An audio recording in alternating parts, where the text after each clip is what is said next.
இப்போ conservation of linear மொமெண்டம்னு போகிறோம். Conservation of charge தெரியும், கன்சர்வேஷன் ஆஃப் எனர்ஜி தெரியும், அதே மாதிரி கன்சர்வேஷன் ஆஃப் மொமெண்டம் சொல்கிறோம். இந்த கன்சர்வேஷன் ஆஃப் மொமெண்டத்துக்கு டெஃபினிஷன் வந்து இந்த options of any external force the total momentum remains constant வந்து சொல்கிறோம். ஓகே, இதை வந்து டாப்பிக்கு. இதில் வந்து 2 ஆப்ஜெக்ட் எடுக்கிறோம். இது ஒரு ஆப்ஜெக்ட்டு, ஓகே, இது ஒரு ஆப்ஜெக்ட், 2 ஆப்ஜெக்ட் எடுக்கிறோம். ஓகே, ஒரு ஆப்ஜெக்டோட மாஸ் வந்து m1 வச்சுக்க, இன்னொரு ஆப்ஜெக்டின் மாஸ் வந்து m2ன்னு வச்சுக்கோங்க. இதனுடைய இனிஷியல் வெலாசிட்டி u1, ரெண்டாவது ஆப்ஜெக்ட் இனிஷியல் வெலாசிட்டி வந்து u2. இது வந்து பிஃபோர் கொலிஷன் அப்படின்னு சொல்லுவோம். ஓகே, சரி, இது ஒரு டாபிக். அதுக்கடுத்து டியூரிங் கொலிஷன் ஒரு ஆப்ஜெக்ட் மாஸ் வந்து m1, இன்னொரு ஆப்ஜெக்ட் மாஸ் வந்து m2. இது வந்து டியூரிங் கொலிஷன். அதுக்கடுத்து ஆஃப்டர் கொலிஷன், இது ஒரு மாஸ், இது ஒரு ஆப்ஜெக்ட், இது ஒரு ஆப்ஜெக்ட். இது வந்து ஆஃப்டர் கொலிஷன்.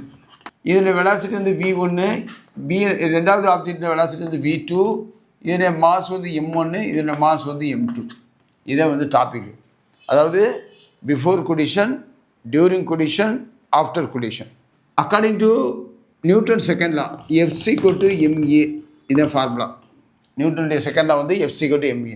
இந்த ஆப்ஜெக்ட் வந்து இந்த ஆப்ஜெக்டோட மோதுது. அப்போ மோதும் போது எதிலோட விளைவு ஏற்படுது? F1 எதில் விளைவுகள் ஏற்படுது? F2வில் வந்து ஏற்படுது. அப்போ என்ன சொல்கிறோம்னா m2 × a2.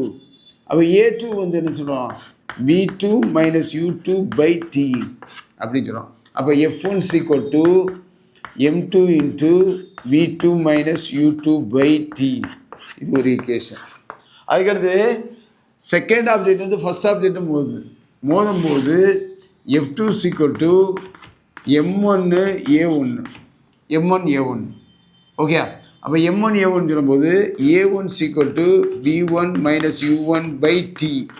அப்போ F2 m1 × v1 - u1/t. இது வந்து செகண்ட் ஈக்குவேஷன். 2 ஈக்குவேஷன் இருக்குது. இப்போ நியூட்டன் தேர்ட் லா பார்க்கலாம்.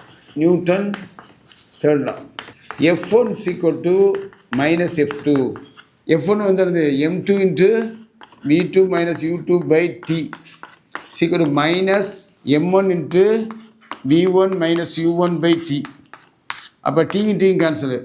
அப்போ m2 × v2 - u2 -m1 × v1 - u1.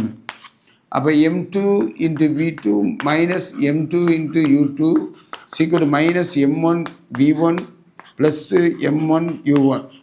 Okay, இப்போ வந்து என்ன பண்ணுறோம்?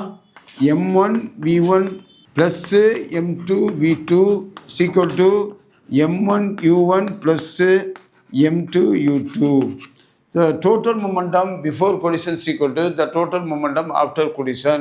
இது வரைக்கும் வந்து 2 விதமான டாபிக் வந்து பார்த்துருக்கோம். ஒன்று வந்து பாய்சன்ஸ் ஈக்குவேஷனை பற்றி பார்த்துருக்கோம், இன்னொன்று வந்து கன்சர்வேஷன் ஆஃப் லீனியர் மொமெண்டத்தை பற்றி பார்த்துருக்கோம். இதுதான் வந்து நம்ம டாப்பிக்குடைய சிறப்பம்சம் வந்து 2 விதமான லாஸ் வந்து அப்ளை ஆகுது. ஒன்று நியூட்டனுடைய செகண்ட் லா வந்து அப்ளை ஆகுது, இன்னொன்று நியூட்டனுடைய தேர்ட் லா வந்து அப்ளை ஆகுது. ஓகே, நியூட்டன் செகண்ட் லா வந்து F=ma வந்து சொல்கிறோம். Force mass × acceleration of a பாடி.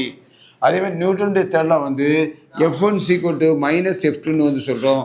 இது ரெண்டையும் கம்பைன் பண்ணி நம்மளுக்கு வந்து இது வந்து கிடைக்குது. பிஃபோர் கொலிஷனில் என்ன நடக்குது, ஆஃப்டர் கொலிஷனில் என்ன நடக்குது, அதுதான் பார்க்குறோம். அப்போ total momentum before collision total momentum after collision வந்து சொல்கிறோம். இது வரைக்கும் பார்த்துக்கோங்க. இதோட கருத்துக்களை வந்து நீங்கள் சொல்லுங்கள்.